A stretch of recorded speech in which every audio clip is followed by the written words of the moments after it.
I got a comment, my favourite in a long time. The more I watch your newer short videos, the more they all support your LHFE 2.3 video, where Victor Hugo talks about how the people of his time were destroying the old buildings. They had the technology to build imitations, which you are demonstrating now in your short videos. Spot on, thank you.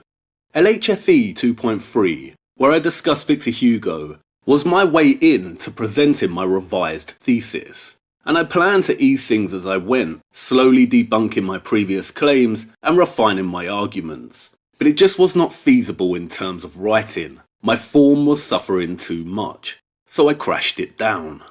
I think it's a good time to present my revised hypothesis in a series of short videos, starting with the overall plot.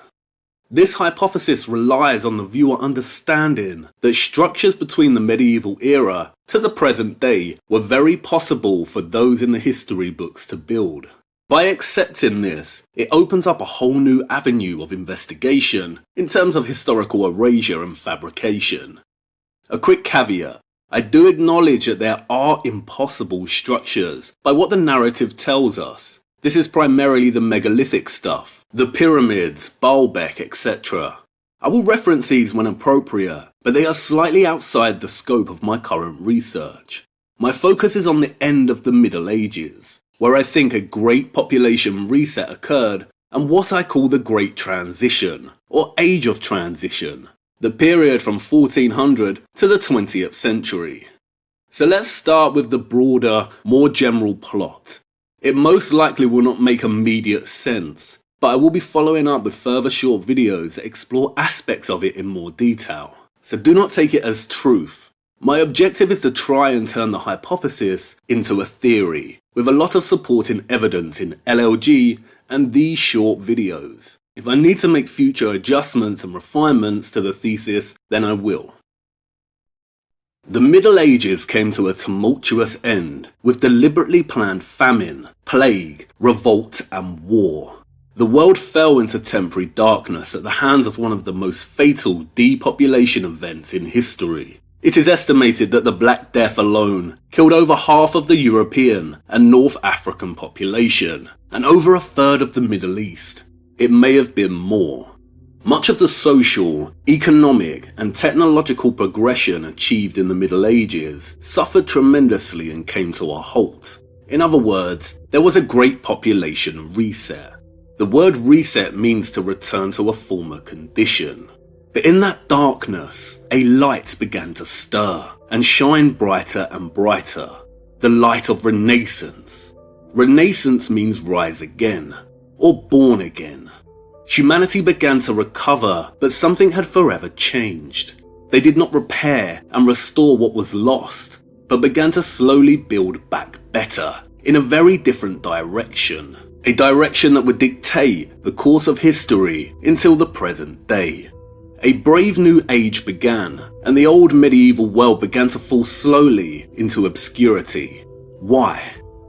Because during the traumatic upheaval at the end of the Middle Ages, an entity, a shadow syndicate, or synarchy if you will, rose again, seized power, and began implementing a plan that is still in action today. This entity has one goal: world domination. It is a malignant force, serving only itself and its agenda. It is the empire above all empires, Shadow Rome. It moves very slow and cunning like a snake, often hidden, shedding its skin wherever it goes. The characters that make up the anatomy of this entity, this creature, are not easily identified, but it does have a very distinctive modus operandi. It operates by infiltrating nation states. It uses large-scale staged events to further its agenda. It has orchestrated these events since the end of the Middle Ages, and continues to do so today. Every time it does, the plan slowly advances. One of its key trademarks is its religion, its worship of the light in all forms, especially the celestial light.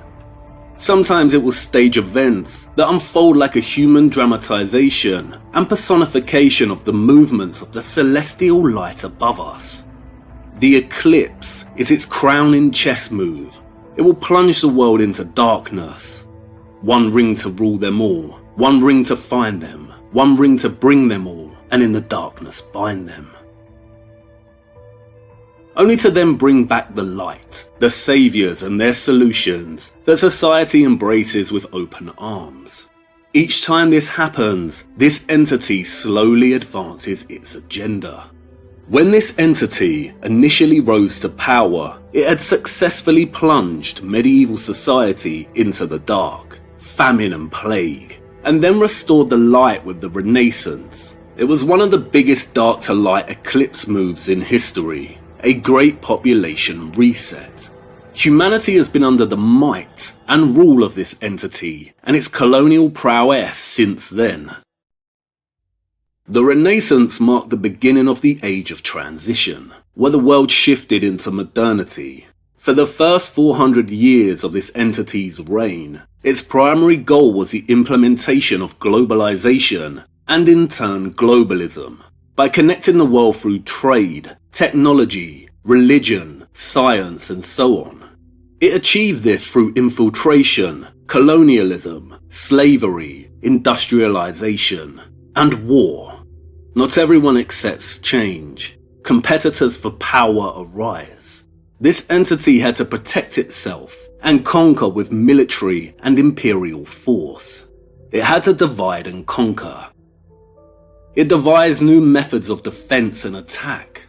What is a star? Celestial light.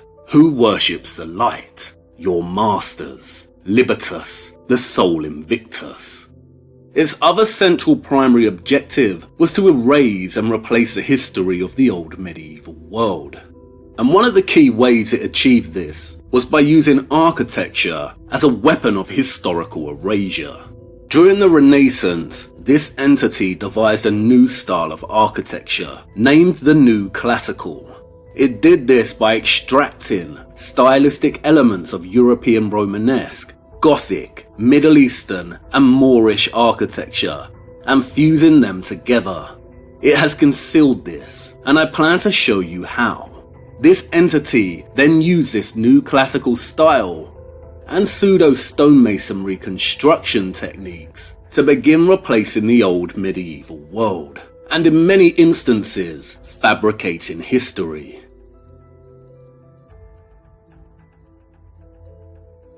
And it did so at a rapid pace. It began in Florence, and then spread across Europe, and then the rest of the world. If architecture ever held an alternative or esoteric function, it was lost and suppressed here during the Renaissance. If America has a greater hidden history, it was lost here. If Britain has a greater hidden history, it was lost here. This entity deliberately delayed the Industrial Revolution by 300 to 400 years, perhaps out of a fear of losing its position of power, perhaps to first let the population recover from the Black Death. The technology of the Industrial Revolution and its powerful potential did exist prior to the 1700s, but in a different form. When it was ready, this entity unleashed the industrial technology of steam power and used it to further strengthen its grip over the world through globalization and overt colonialism. It also uses technology to finalize its editing and erasure of medieval history.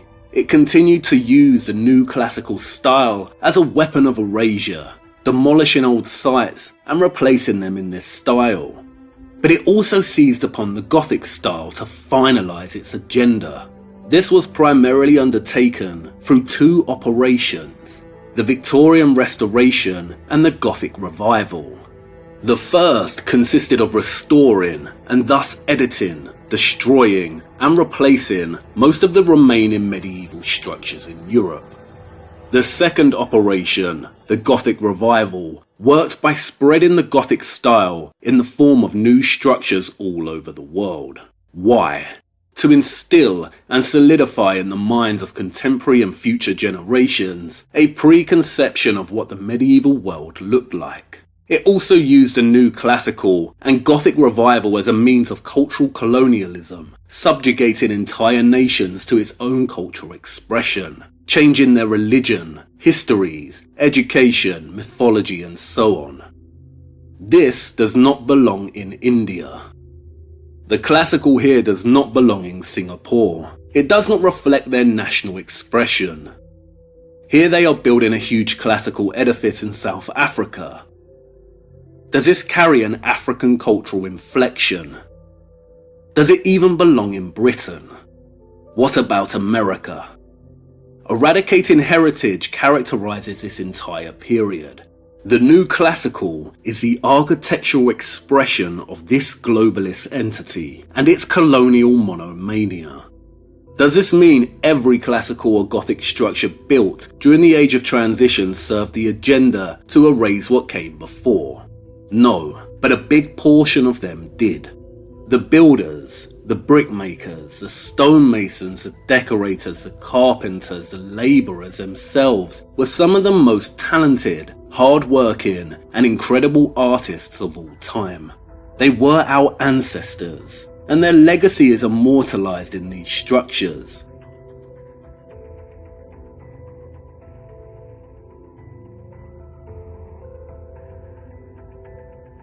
Men, women, and children. Without a very sly and sinister form of child slavery, there would have been no industrial revolution. Empires are built on the backs of slaves.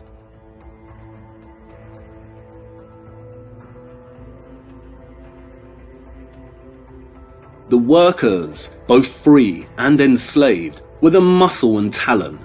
The Brunelleschis, the Palladios, the Wrens, the Gilbert Scotts. These were the visionary directors, the governing hands that ensured structures were executed to certain specifications, ensuring that when they replaced or restored whatever was left of the old medieval world, that nothing remained that could betray their master's liberal rewriting of its history.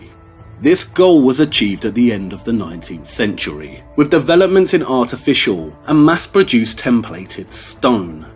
I think this is why we do not build like this today. We can do it, and sometimes an incredible cathedral or mosque will go up. But traditional architecture served its function, replacing what came before, or as Victor Hugo said, as he lamented the way the new classical had replaced his old medieval Paris. We wish to erase it all fully from our history. In April of 2019, Notre Dame Cathedral caught fire and burned for hours. It marked the 666th year since the Black Death ended, a fitting anniversary. It also marked the beginning of the next phase of this entity's plan. We are living through that right now. It looks like a fourth industrial revolution is coming. That's the plot. So there is continuity with this episode, but it's not compatible with the Tartaria impossible structures hypothesis. My current research is focused on locating moments of significant change and potential historical erasure in the Age of Transition, which I will present on and try to evidence in these two playlists. In the next video, I'm going to demonstrate, with specific examples, some different ways of exploring architecture, historical crisis events, and historical fabrication in light of this hypothesis. Keep well and have a good day.